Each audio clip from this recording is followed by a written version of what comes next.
Good morning, and welcome to your 60-second meditation. How do you eat? You may think this question involves only what you eat and how much, but it's actually much more complicated than that. Many of us have extremely complex relationships with food, and to discuss the types and quantities of food we consume is to only just scratch the surface of the issue. Some other questions we may want to ask on the subject that will likely be far more revealing and helpful are: why do I eat the types of food that I eat? Am I making a conscious choice about what I'm eating? Or am I guided to that food by habit or convenience or compulsion? Why do I eat this or that amount of a given food? Am I afraid of becoming fat if I eat more? Or am I afraid, on whatever level of consciousness, that it may be a long time before I have access to this food again, and as a result, feel the need to eat as much of it as possible? What am I feeling before, during, and after eating? Do I feel excitement, relish, and then satiety? Or do I feel sneaky, a loss of control, and then guilt and shame?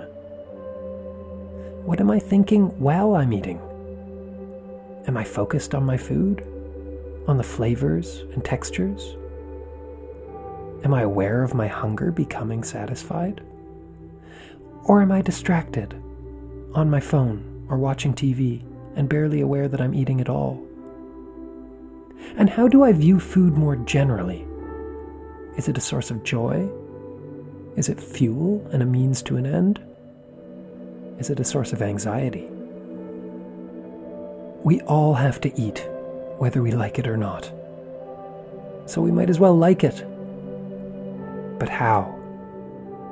If we regard food as the source of so much worry and guilt and shame, how do we reverse those attitudes that we've been practicing every day, sometimes for years? In her book, Intuitive Eating, Evelyn Tribole tells us, first off, that dieting is not the way to establish healthy relationships with the food that we eat. She explains that by making certain types of food or certain amounts of food verboten, we imbue those foods with power that can easily dominate us. Take the example of a child who's told that he's never allowed to eat cookies.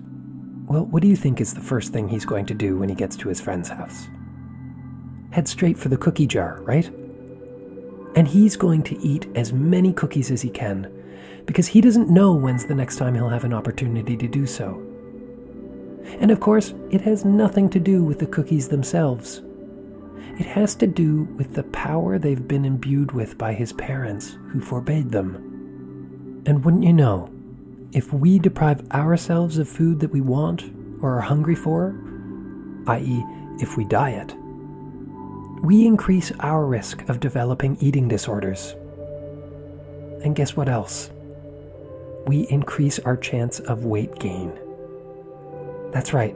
According to Tribole, research shows that the most consistent predictor of weight gain is dieting.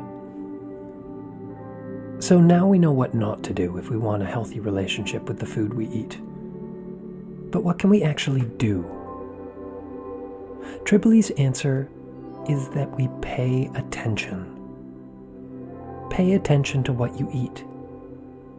Taste it. Feel it in your mouth. Pay attention to your hunger levels. If you're hungry, eat. If your body wants carbs, eat some carbs. Just pay attention to the food and your body's response to it as you eat it. Don't make macros your primary focus. Stop counting your calories. Forget about your weight. Pay attention to what is happening inside your body. And not only will this naturally lead you to a healthy diet, it will lead you to a healthy relationship with the food that you eat. Keep it up. You're doing great. Have a wonderful day. This podcast was brought to you by Odium,